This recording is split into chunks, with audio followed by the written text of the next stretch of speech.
Eh bien, puisque nous en sommes là, nous sommes arrivés à Motsai Shabbat et que c'est Hanouka cette semaine, bien, nous allons parler de Hanouka. Bon, notre étude d'aujourd'hui sera raccourcie parce que je dois participer à un enterrement, c'est malheureusement à Haïfa, donc on va devoir finir à 10h30. Et voilà, je voudrais, bon, vous savez que le sujet de Hanouka a été traité plusieurs fois dans notre étude pendant ces dernières années. Malgré tout, je pense qu'il y a toujours des nouveautés. Et je voudrais tout d'abord m'arrêter sur un point qu'on retrouve dans la prière de Al-Anissim. La prière de Al-Anissim, que l'on récite tous les jours de Hanouka dans le Birkat Hamazon et dans la Hamida, a beaucoup de contenu important. Un d'entre eux, c'est Ve'idliku nerot bechatzot kodshecha. On dit là-bas que tes enfants, c'est-à-dire les enfants d'Israël, ont allumé des lumières dans tes saints parvis.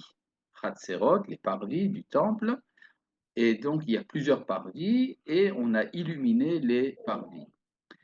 Euh, a priori, ça n'a rien à voir avec l'allumage de la menorah, avec le miracle de la fiole d'huile, pour une raison très simple, c'est que la fiole d'huile a servi pour allumer la menorah qui se trouve à l'intérieur du sanctuaire, dans le Héral, tandis que dans les parvis, dans les cours extérieures, il n'y a pas de commandement d'allumer des lumières. Alors, cela voudrait-il dire qu'il y aurait eu, parallèlement au miracle de la fiole d'huile, il y a eu également un allumage public massif? C'est tout à fait possible. En effet, il y avait, à l'époque du deuxième temple en tout cas, il y avait une grande réjouissance qu'on faisait le jour de la fête de Sukkot. Tous les jours de la fête de Sukkot, on faisait un grand allumage de, de flambeaux qui brûlaient toute la nuit et on dansait toute la nuit. Ceux qui dansaient, c'étaient les sages d'Israël et le peuple venait voir les sages danser. Et donc, il n'est pas impossible que pour des raisons de réjouissance, les Maccabées, en entrant dans le temple de Jérusalem, ont fait une grande fête en allumant des lumières dans les parvis. Alors, ce point qui n'est pas mentionné dans le Talmud et qui n'est pas d'ailleurs très connu, a quand même une signification. Est-ce que c'est une bonne idée de faire un allumage devant l'immeuble avec les voisins, devant Daniel Martin, pas tous concernés, pour montrer qu'après le 7 octobre, on allume encore des lumières juives ensemble? Oui, on peut dire que c'est effectivement dans ce sens-là que ça va, et puisque nous allumons également la Hanoukia, nous l'allumons pas dans le Beth Amikdash, nous l'allumons même pas à la synagogue, enfin à la synagogue aussi, mais en principe, on l'allume chez soi, dans un lieu qui n'est pas sanctifié. C'est la maison.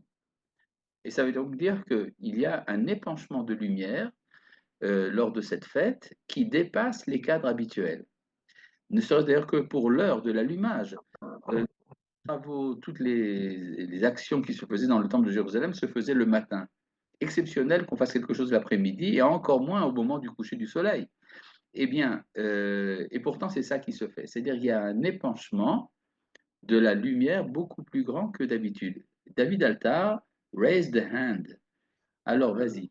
Arabe, est-ce que en France aujourd'hui, et on m'a posé la question, on peut ne pas allumer la Hanoukia à la fenêtre et devant la porte, mais dans la maison parce que il y a un risque d'antisémitisme, etc. La réponse est en un seul mot. Non. Oui. C'est pour ça que c'est vous le rabbin. D'accord.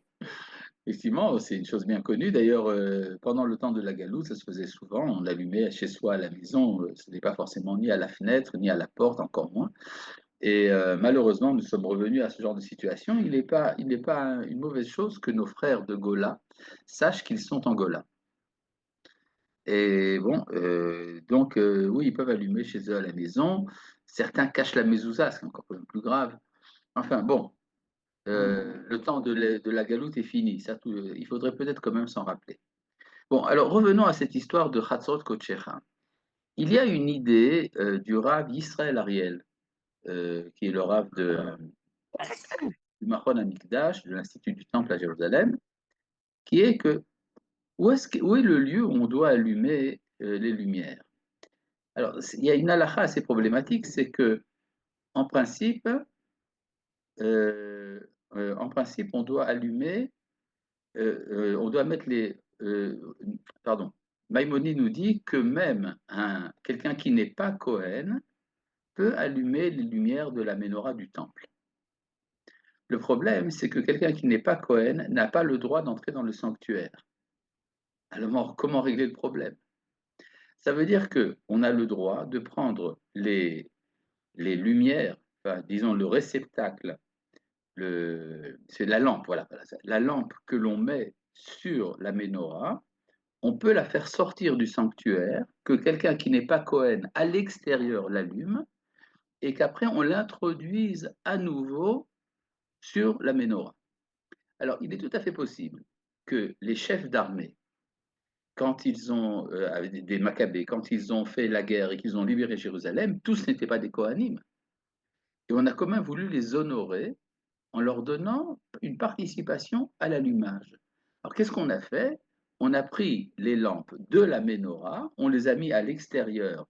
Les chefs d'armée ont allumé, chacun, un peu comme à Yom HaAtzmaut où chacun allume le flambeau. Et puis après, on a réintroduit les lampes sur la menorah, sur le chandelier. Alors, ça voudrait donc, là aussi, vous avez effectivement cette, cette tentation, enfin, disons, cette tendance plutôt à allumer à l'extérieur. Ça me rappelle ce qui s'est passé il y a quelques années en Allemagne, lorsque les chassidim de Lubavitch, Chabad, ont allumé la menorah à la porte de Brandebourg, à Berlin, qui représentait la puissance nazie.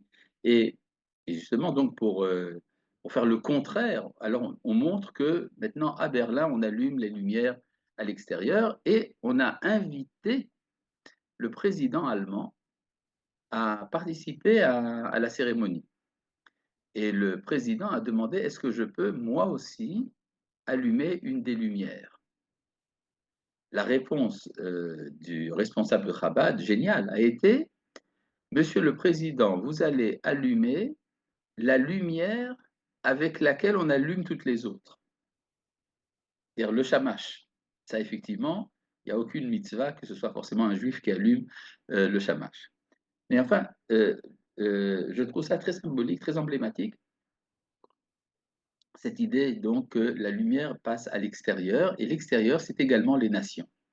C'est-à-dire, d'ailleurs, l'heure à laquelle on doit cesser, après laquelle on ne peut plus allumer les lumières de Hanouka avec l'extérieur, c'est quand disparaissent les pieds des palmyriens. Riglan shel Tarmodaïn. Tarmodaï, ça veut dire, c'est la manière dont le Talmud exprime la nation palmyrienne. C'est quoi les palmyriens? C'était les habitants de la ville de Tadmor. Je sais qu'en français, ça fait un jeu de mots assez macabre, mais en tout cas, la ville de Tadmor se trouve dans le désert de Syrie, et les Tadmoriens, ou les Palmyriens si vous voulez, vendaient du bois pour l'éclairage, même à des heures tardives. Mais une fois que les Palmyriens ne sont plus présents dans la rue, alors il n'y a plus personne dans la rue.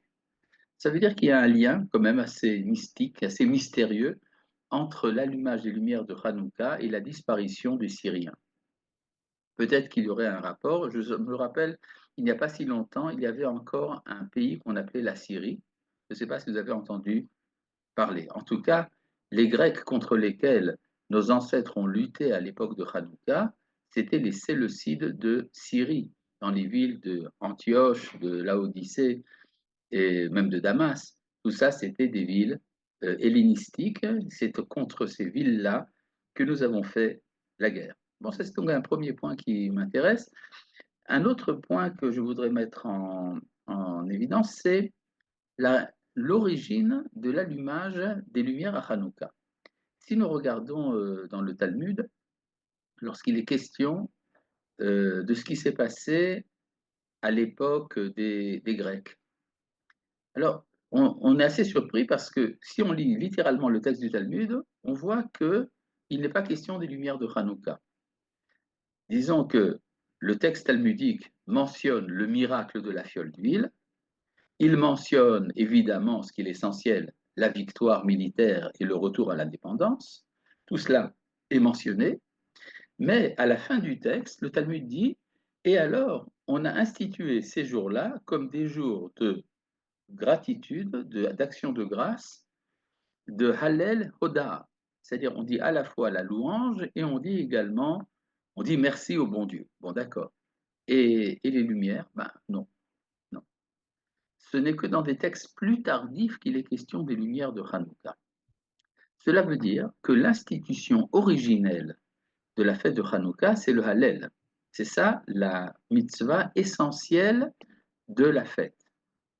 Et accessoirement, il y a également la mitzvah d'allumer les lumières en souvenir du miracle de la fiole d'huile. Et là se pose la question que pose la Gemara. On fait une bénédiction avant d'allumer les lumières de Hanouka. On dit Asher kideshanu bemitzvota vetzivanu ladlik ner Hanouka ou ner shel Hanouka. Tu nous as sanctifiés par tes commandements et tu nous as ordonné d'allumer les lumières de Hanouka. Et le Talmud demande, mais où est-ce que Dieu nous a ordonné d'allumer les lumières de Hanouka? Pour le Hallel, la question ne se pose pas. Le Hallel, nous savons qu'il y a une takana, une institution qui remonte à Moshe, qu'à chaque fois qu'il y aurait libération nationale, il faut dire le Hallel. Ce qui explique pourquoi nous disons le Hallel dans nos 3 fêtes d'indépendance qui sont Pessah, Hanouka et Yom HaAtzmaut. Ça, c'est très clair. Mais pour ce qui est des lumières, la Gemara se demande, mais où est-ce que ça a été institué? Et elle donne 2 réponses. Première réponse, c'est parce qu'il faut écouter les rabbins. Il est écrit dans la Torah, tu feras tout ce que les sages te diront, ce qui donne l'autorité aux rabbins pendant le cours de l'histoire d'instituer des mitzvot. Et donc, puisque les rabbins ont institué d'allumer les lumières de Hanouka, c'est donc un commandement de Dieu. Très bien, mais ce n'est pas évident pour tout le monde. La Gemara donne une deuxième réponse. Et elle dit, c'est parce qu'il est dit dans la Torah, She'al avicha v'yagetra, interroge ton père pour qu'il te dise ce que tu dois faire. Ce qui voudrait dire, d'après cette deuxième opinion, que ce n'est pas les rabbins qui ont institué les lumières de Hanouka, mais c'est le peuple. Le peuple a pris l'initiative par lui-même de faire les lumières de Hanouka. Je me rappelle, je voudrais rappeler ici un événement dans ma famille, lorsque Jérusalem a été libérée en 1967 et que les parachutistes sont arrivés au Kotel, ma belle-mère a allumé spontanément des lumières de Shabbat. Personne ne lui a dit de le faire, mais c'était un sentiment spontané. Il y a victoire, on allume des lumières. Il est tout à fait possible que c'est ça qui s'est passé lors de la première génération de la libération de Jérusalem par les Maccabées, par les Hashmonaïm. Il est tout à fait possible que spontanément, le peuple a décidé d'illuminer. Et c'est devenu un usage, et pour un usage, même à Minag, on fait la bénédiction. Et on fait des bénédictions même pour des habitudes des enfants d'Israël qui n'ont pas été instituées par les rabbins. Pourquoi c'est tellement important? Parce que ça veut dire que le tour Hanouka est un éveil du peuple. C'est quelque chose qui est la manifestation de la puissance du peuple au-delà des institutions rabbiniques. En effet, vous savez qu'il y a 2 versions différentes dans la tradition orale pour savoir comment a commencé la révolte. Alors, tout le monde connaît cette histoire de Matityahu qui empêche un juif hellénisé de sacrifier à Zeus dans le village de Modi. C'est-à-dire, c'est une révolte contre l'idolâtrie. Bon, d'accord. Mais il y a une autre version, moins connue, qu'on trouve dans les Midrashim. C'était une jeune fille qui qui était de la famille des Hashmonaïm.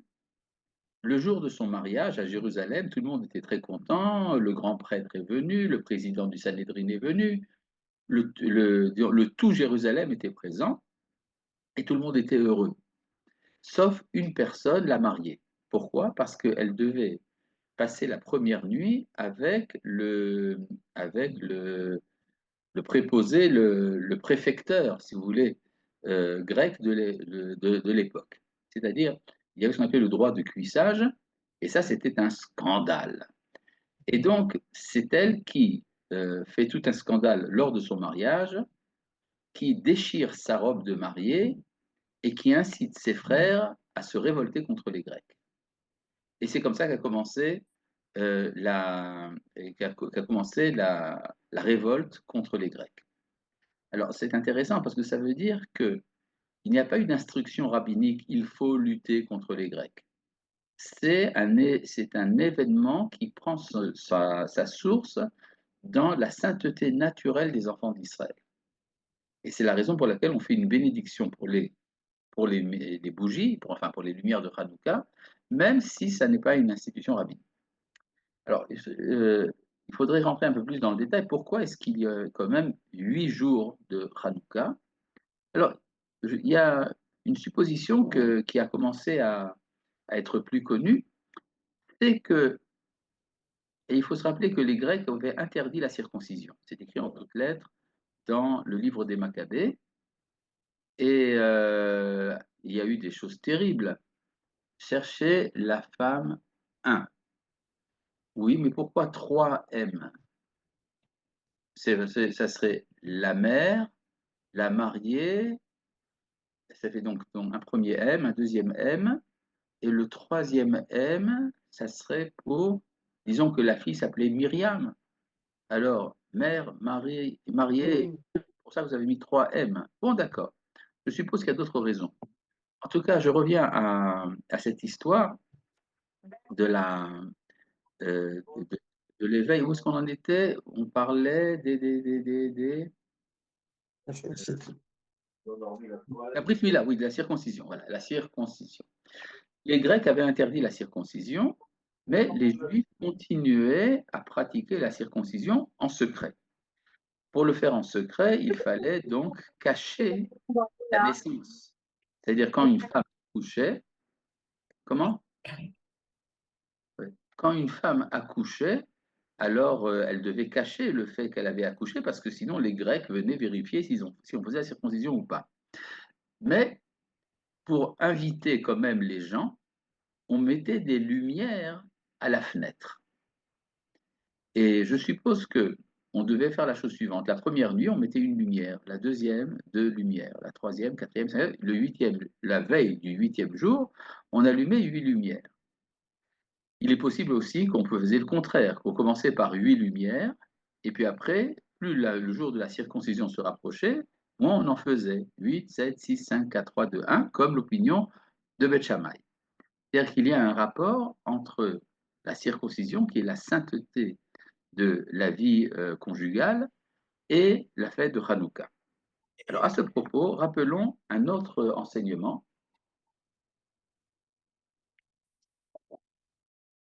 Donc il y a sa source chez Rabbeinu Saadia Gaon. Rabbeinu Saadia Gaon, qui, comme son nom l'indique, vivait à l'époque des Géonim, c'est-à-dire à l'époque carolingienne, si vous voulez, en Babylonie, c'est donc après l'époque du Talmud, mais avant l'époque des Rishonim, il se demande dans son commentaire sur le livre qu'on appelle Megillat Antiochus, c'est-à-dire un récit juif d'ailleurs de l'histoire des Maccabées, écrit en araméen et qui se lisait dans les synagogues jusqu'à il n'y a pas trop longtemps.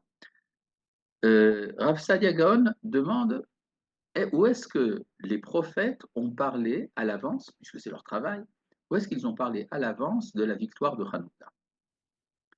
Et il répond que c'est écrit en toutes lettres dans la bénédiction que Moïse donne à la tribu de Lévi.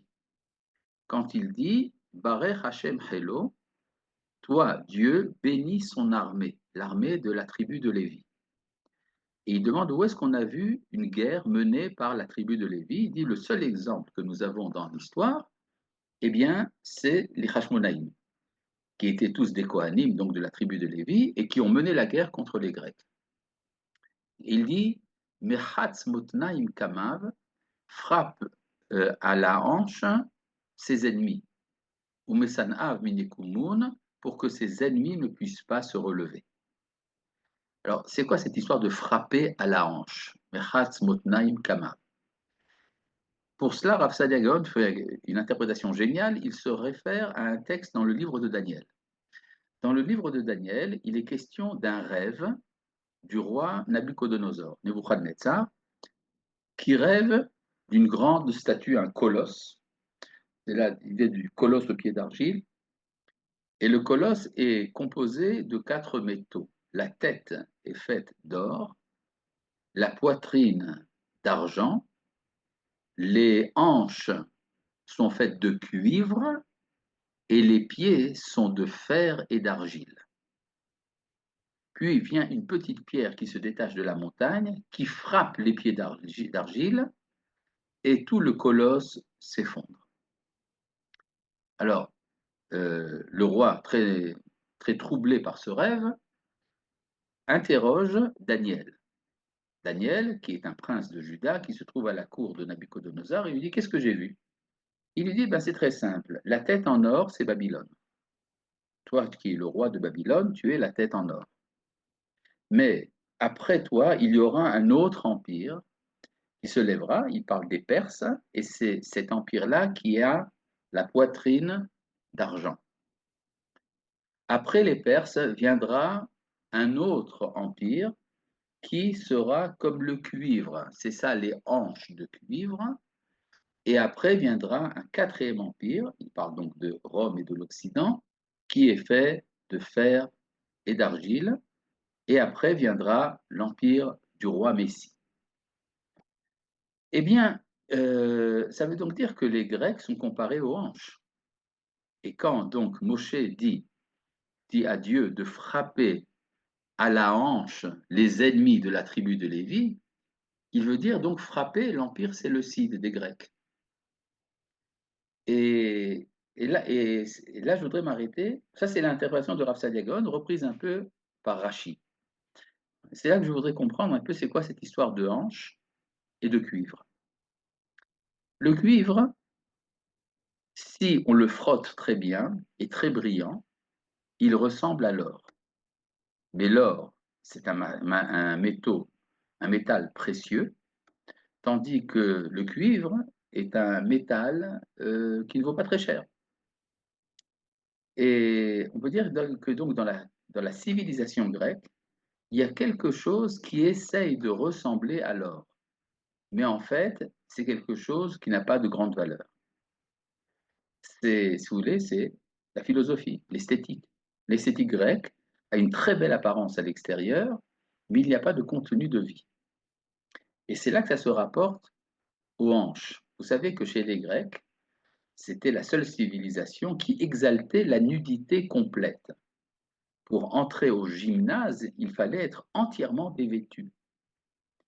Et c'est donc qu'il y avait également une sorte de débauche au niveau corporel qui s'exprime entre autres par ce droit de cuissage que se donnaient les dirigeants grecs de l'époque. Et ça veut dire qu'en fait, on a frappé les Grecs dans le lieu de la fécondité. Les hanches, c'est le lieu de la fécondité. Et, euh, et il y a ici une lutte pour la sainteté. On pourrait dire que ce qui est caractéristique du monde grec pour les Juifs, c'est l'absence de fécondité de cette pensée. C'est finalement la pensée philosophique, avec tout ce qu'elle a d'esthétique et de très noble, finalement n'est pas capable de faire un monde meilleur. Et c'est donc le rapport avec la circoncision, à mon avis, est tout à fait clair. Et c'est contre ça que nous avons lutté à l'époque de Hanouka. Il y a une phrase de Rabbi Yehuda Halevi qui dit Al tefatecha chorma yivanit, ne sois pas tenté par la sagesse des Grecs. Asher en la perot kim brachim, parce qu'elle n'a pas de fruits, elle n'a que des fleurs. Les fleurs, c'est plus joli que les fruits, mais c'est moins comestible. Comme on dit, les bonbons, c'est bon, et les fleurs, c'est périssable, mais les bonbons, c'est tellement bon. Et donc, c'est un autre point que je voulais mettre en évidence. Euh, il y a également, ça explique pourquoi il y a le motif de la lumière qui est tellement présent dans la fête de Hanouka, parce que vous savez que dans les Midrashim, on dit que la Grèce est appelée obscurité. Quand il est dit, par exemple, dans la création du monde, que la terre était tohu bohu, rocher tehom, c'est-à-dire le tohu, c'est Babylone, bohu, c'est la Perse, rocher, l'obscurité, c'est la Grèce. Et on peut se demander pourquoi est-ce que les rabbins ont qualifié la Grèce d'obscurité. C'est-à-dire de toutes les civilisations, on a choisi en particulier la Grèce pour dire que c'est l'obscurité, alors qu'en fait, et si on est vraiment objectif, on se rend compte que la Grèce a amené beaucoup de lumière dans le monde. L'esprit scientifique, l'esthétique, le régime démocratique, la philosophie et tant d'autres choses. Et c'est particulièrement à propos de la Grèce qu'on va dire que c'est de l'obscurité, c'est de l'obscurantisme de dire une chose pareille. À moins que cela veuille dire que les rabbins ont très bien compris que les Grecs portaient de la lumière, mais c'est une lumière qui est rivale de la nôtre. C'est une lumière obscurcie une autre lumière, un peu à la manière dont les ondes électromagnétiques, quand elles se rencontrent, elles s'annihilent l'une l'autre. Et donc, c'est justement parce que c'est une lumière, mais pas la lumière de l'origine, qu'on a appelé la Grèce obscurité. Il y a un midrash moins connu qui est que la Grèce est appelée Aïl Meshoulash, un bélier triple. Pourquoi un bélier triple? Le Midrash nous dit parce que Alexandre le Grand a fait la conquête du monde. Il a conquis le nord, il a conquis le sud, il a conquis l'ouest. Mais il n'a pas réussi à conquérir l'Orient, l'Est. Et effectivement, nous savons que les soldats d'Alexandre le Grand ont refusé d'aller plus loin que l'Inde, alors que Alexandre le Grand était prêt à faire la conquête de toute l'Inde et de la Chine même éventuellement, mais on l'a empêché. Et ça veut dire parce que la lumière vient de l'Orient. L'origine, alors, il peut y avoir beaucoup de lumière dans la civilisation grecque, mais l'origine de la lumière n'est pas accessible à la pensée grecque. Et c'est cette lumière-là que nous illuminons pendant les 8 jours de Hanouka, et c'est la raison pour laquelle il y a tellement grande abondance de lumière pour le monde entier. Rappelons une chose importante. Dans la prière de Al-Anissim, on dit Lecha asita Shem gadol ve'olamecha, tu t'es fait un grand renom dans ton monde. Effectivement, jusqu'à la période des Hashmonaïm, le judaïsme était considéré comme une petite curiosité d'une petite tribu en Judée. Ce n'est qu'à partir de la victoire des Hashmonaïm que l'on a commencé à s'intéresser dans le monde entier au judaïsme, ce qui est devenu par la suite le christianisme et l'islam. Je ne sais pas si Matityahu aurait été tellement heureux de savoir qu'il est à l'origine du christianisme. Mais peu importe. Ça veut dire qu'à partir de ce moment-là, la mission universelle d'Israël commence à s'accomplir. Et c'est ça que nous fêtons le jour de Hanouka. Merci de votre attention. Shalom, shalom. הרב שרקי, תודה רבה, שבוע טוב, נסיעה טובה, הרב, חג שמח.